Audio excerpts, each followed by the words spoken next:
ਜਦੋਂ ਕੋਵਿਡ ਆਇਆ ਸੀ ਉਸ ਵੇਲੇ ਕੰਮਕਾਰ रुक गए सी, सारे लोग घरां दे विच बैठ गए सी, बहुत कुछ वापरिया सी। सरकार ने लोगों की बांह फड़ी सी, लोगों नूं मदद दित्ती सी, चाहे वो सर्ब सी जां होर सहायता सी, चाहे वेज सबसिडी सी। बिजनेसमैनां नूं कह दित्ता सी भी आ इन्ने पैसे तुहानूं दे दित्ते आ, तुसीं इहनूं यूज़ कर लो, इन्ना तुहानूं लोन दे दित्ता, इन्ने चिर बाद तुसीं वापस मोड़ दिओ, इन्ना माफ़ कर दांगे। ਜਾਂ लोगों को $2-2000 महीने का देन लग पे सी और बहुते उन्होंने कागज़ पत्र चैक नहीं सी कीते, जिहड़ा आया सी उन्हें जिहने अपलाई किया उन्होंने दे दिता। हुण जदों ये सारा कुछ लंघ चुक्या आ तां क्योंकि विरोधी धिर भी मंग करदी आ भी तुसीं जिहड़े पैसे दित्ते सी इहदा हिसाब किताब करो, तो जिहड़ी हुण उहदा हिसाब किताब जदों हो रहा तो उहदे विचों पता ये लग रहा जिहड़ा कैनेडा का ऑडिटर जनरल आ वो ये कह रहा कि बहुत सारा पैसा $4.6 बिलियन 4.6 बिलियन जिहड़ा आ उन्हां लोकां नूं दे दिता गया जिहड़े लोग इहदे योग नहीं सी। सो जिहड़ा टोटल 211 बिलियन जिहड़ा बिलियन आ कोविड-19 की एड लई दिता गया सी, 211 बिलियन, तो उहदे विचों 4.6 बिलियन उन्हां लोकां नूं दे दिता गया जिहड़े लोग इहदे योग नहीं सी। सरकार के उत्ते लोगों ने सवाल ये भी किया भी तुसीं जिहड़ा बंदा अपलाई करदा उहनूं देई जाने हो, पता तो कर नहीं रहे तुसीं भी ये बंदा योग हैगा जां नहीं हैगा, क्योंकि उस वेले कुछ शर्तां सी कि पिछले साल उन्हें $5000 कमाया होवे, उन्हें इन्ने घंटे काम किया होवे, पर जिहड़ा भी अपलाई करदा सी उहनूं मिल जांदी सी। सरकार कहंदी सी कि असीं ये चाहुंदे आ, सरकार दा जिहड़ा उस वेले दलील सी जां लॉजिक सी उन्हां दा कि असीं चाहुंदे आ जिन्हां लोकां नूं मदद की लोड़ आ इस वेले, जे थोड़े बहुते नूं ज़्यादा भी चले जांदा तां ओह इन्नी चिंता वाली गल नहीं आ। तो जे असीं ओह कहिंदे ये कागज़ पत्र ज़्यादा चैक कर लग पे तो हो सकता जिन्हां लोकां नूं मदद की लोड़ आ उन्हां चों कुछ रह जाए। वो सरकार ने यह पॉलिसी फड़ी सी कि जिन्हां लोकां नूं मदद की लोड़ आ उन्हां नूं जरूर मिल जे किसी नूं वाधू मिलदा वो बाद हिसाब किताब कर लांगे। तो इदां ना होवे कि जे हुण असीं बहुत स्ट्रिक्ट होकर इन्हां नूं पैसे देण लग पे तो जिन्हां नूं चाहीदा आ वो पिछे रह जाण जां उन्हां कोल कागज़ पत्र पूरे ना होण। तो हुण हिसाब किताब दा जदों वेला आ गया आ तो उस वेले पता लग रहा कि 211 बिलियन दे विचों 4.6 बिलियन इहो जिहा दे दिता गया जिहड़ा कि वो इहदे योग भी नहीं सीगे।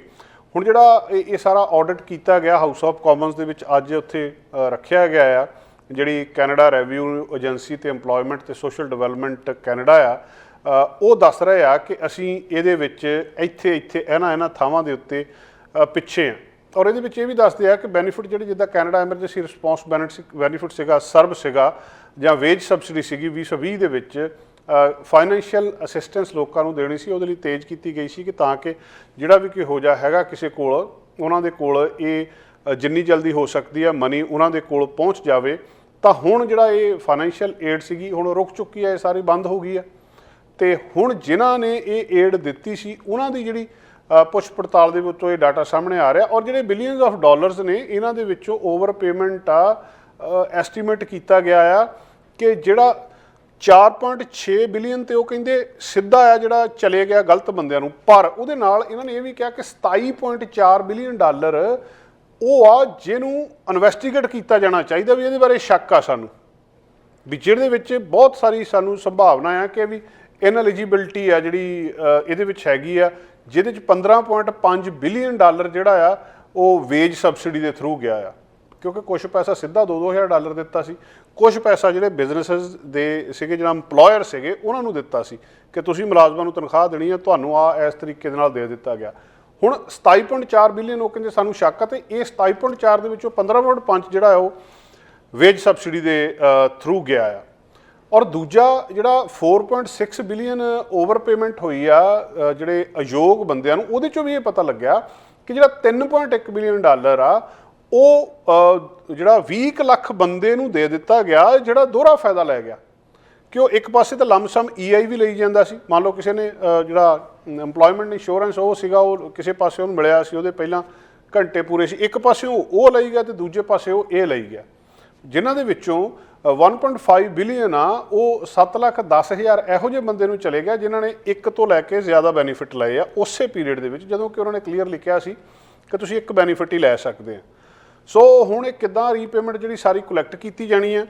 तो कौन इहनूं कलैक्ट करूगा, की लोग देणगे ते की इहदा हिसाब किताब होऊगा। अच्छा बहुत सारा पैसा इहदे विचों रिकवर भी कर लिया गया सी, अप्रोक्सीमेटली 2.3 बिलियन रिकवर किया गया सी इस समर तक, क्योंकि जदों लोकां नूं चैक आ गए सी उस वेले अपलाई लोकां ने कर दिता सी, बहुत सारिਆਂ ने बाद दे विच आप ही चैक वापस कर दिते सी जां टैक्स दे विच दस दिता सी, पर फिर भी ਹੁਣ ਇਹ ਸਵਾਲ ਜਿਹੜਾ ਬਹੁਤ ਵੱਡਾ ਹੈ ਤੇ ਇਹਦੀ ਅੱਗੇ ਜਾ ਕੇ ਜਾਂਚ ਪੜਤਾਲ ਕੀਤੀ ਜਾਣੀ ਹੈ ਕਿ 4.6 ਬਿਲੀਅਨ ਡਾਲਰ ਜਿਹੜਾ ਲੋਕਾਂ ਨੂੰ ਚਲੇ ਗਿਆ ਇਹ ਕਦੋਂ ਵਾਪਸ ਆਊਗਾ ਤੇ ਇਹਦੇ ਲਈ ਜ਼ਿੰਮੇਵਾਰ ਕੌਣ ਆ। ਕੀ ਸਰਕਾਰ ਨੇ ਜੋ ਕੋਵਿਡ ਦੇ ਵਿੱਚ ਕੀਤਾ ਉਹ ਸਹੀ ਕੀਤਾ, ਕਿਉਂਕਿ ਹੁਣ ਜਿਹੜਾ ਆਉਣ ਵਾਲਾ ਸਮਾਂ ਆ ਇਸ ਵੇਲੇ ਇੱਕ ਫਾਈਨੈਂਸ਼ੀਅਲ ਕ੍ਰਾਈਸਿਸ ਦੇ ਵਿੱਚ ਵੀ ਅਸੀਂ ਹੈਗੇ ਆ।